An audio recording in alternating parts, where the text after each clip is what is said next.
conspiracy against the peace and stability of our dear state, it has come to our attention that the leadership of PDP, led by their chairman, Tony Azegbemi, along with Bruce Ehime, who lives in Spain, and Albert Obaze, who lives in London, have devised a reckless and dangerous plot to instigate crisis and make Edo State ungovernable. Their sinister objective is clear. They want to force President Bola Ahmed Tinubu to declare a state of emergency in Edo State because they have no confidence in securing victory at the Edo Election Petition Tribunal. In their desperation, they have resorted to acts of sabotage, hoping to manipulate public perception and judicial settlement in their favor. As part of their plan, they have enlisted disbanded members of the Edo State Security Network to orchestrate acts of violence, as seen in Uromi, Eastern Northeast local government area. Their aim was firstly implicate Edo State government in their disruption, creating a narrative that foster chaos and sympathy for their failed cause. They are also exploiting the composition of the tribunal, where 2 of the 3 judges are from the north, hoping to sway their ruling through deceit and unrest. The arrested criticism of Monday Okpewolo for traveling to Kano State to condole with victims' family further exposed their involvement in the Uromi mayhem. Their hypocrisy and desperation know no bounds, but we will not be deceived. I call on security agencies to immediately arrest Tony Azegbemi and other PDP leaders involved in their treasonous act. Furthermore, I urge the Ministry of Foreign Affairs to liaise with embassies in countries where these PDP members reside and request their extradition for prosecution. Terrorism, a violent attack against the peace of our nation, cannot and will not be tolerated. As a political party, we are going to formally write to foreign missions, embassies, and other international bodies to extradite these fellows who keep inciting the public to commit acts of terrorism. They must be repatriated to Nigeria in order to face terrorism charges. Let me make it categorically clear.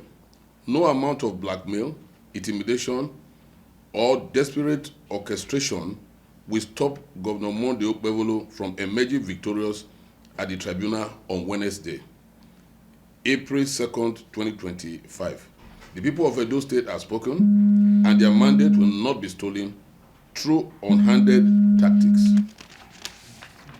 These tactics will not weaken us. Rather, they will only make Edo stronger. We will continue to stand firm in defense of democracy, justice, and rule of law. Will not weaken us. Rather, they will only make Edo stronger. We will continue to stand firm in defense of democracy, justice, and the rule of law. God bless Edo State. God bless Nigeria. Thank you. Okay, gentlemen, you heard it all from the chairman, and if you have questions, just from held by the leadership of PDP in an hotel in Benin. And don't forget that we have a lot of the PDP that have decamped to APC. So through them, we have most of the informations that they never will expect us to have. In that meeting, they concluded that they will cause mayhem in the state. And by so doing, they will either declare state of emergency if they are not winning in the court, or use that to play up sentiments among the 2 of the judges who are northerners in the state. So when you see a thing like this, when a witch cries in the night and a child dies in the morning, you don't need a rocket scientist to tell you that the witch is killed that child.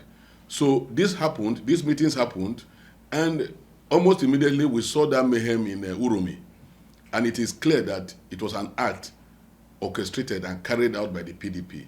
It's obvious because immediately after that, you even saw Albert Obaze when he started making insinuations in his interviews.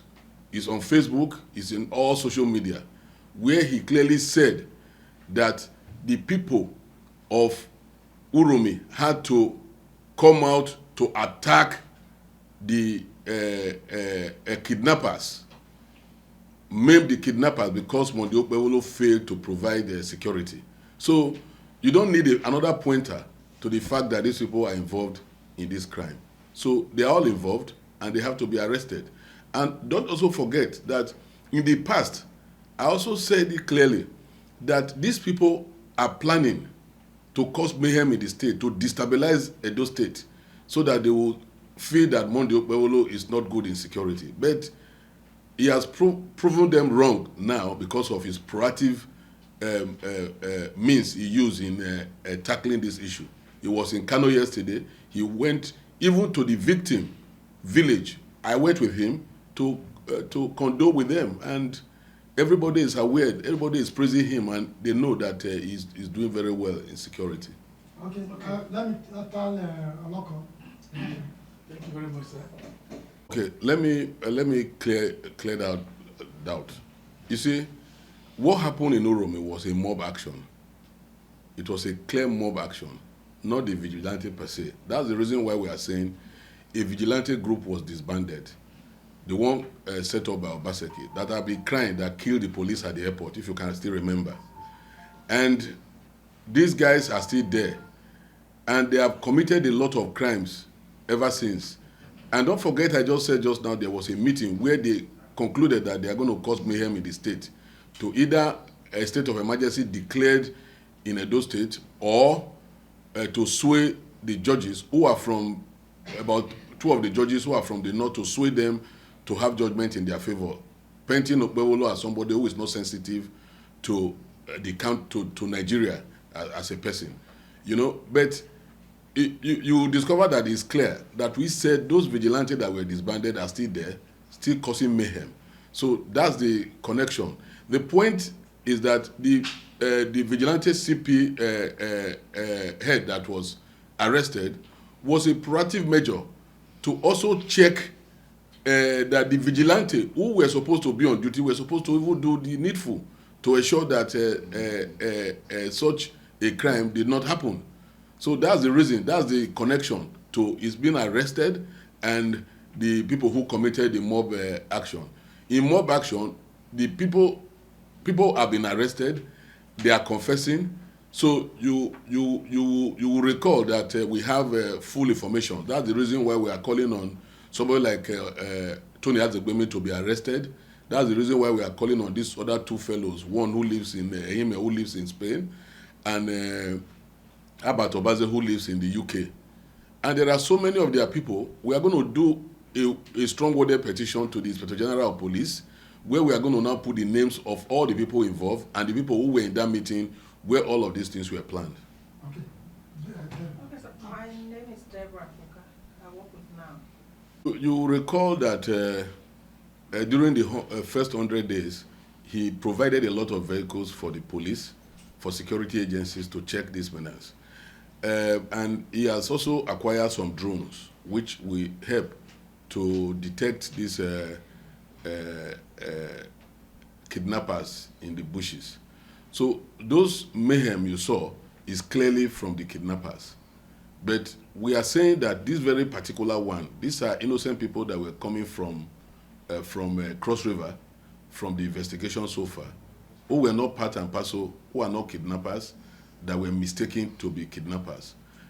And because the PDP are so hell-bent in causing mayhem in the state to make the state ungovernable, they infiltrated the people and carried out that heinous crime. And they will all be brought to book. That's the reason why we are calling for the arrest of people like Tomi Azegbemi. So how many people have been arrested so far? Because we understand some people have been arrested. So how many people have been arrested? Yeah, well, about 14 people have been arrested, according to information from the police already. And investigation is going on. More and more arrests will be made by the time they start confessing. That's the reason why we are saying Tony Azegbemi, the PDP chairman, has to be picked up. And these very 2 guys who lives abroad has to be picked up. So the last question. Well, we have a proactive governor who swung into action immediately when the crime was committed. And immediately he alerted the police, and arrests have been made. And yesterday, just yesterday, we paid courtesy on the Deputy Senate President who hails from Kano, and from there we proceeded to Kano to pay condolence to Kano State government, and further went to the village and the homes of the people who were involved, who were killed. And His Excellency Monday Okpebholo addressed the people. He addressed the government of Kano State, and he also promised them that justice will definitely be done, and nobody can commit such a crime and go scot-free. So he promised them. So our message to the people of Kano State is for them to be calm, and that justice definitely will prevail at the end of the day. Thank you. That's all. Thank you, gentlemen, for your...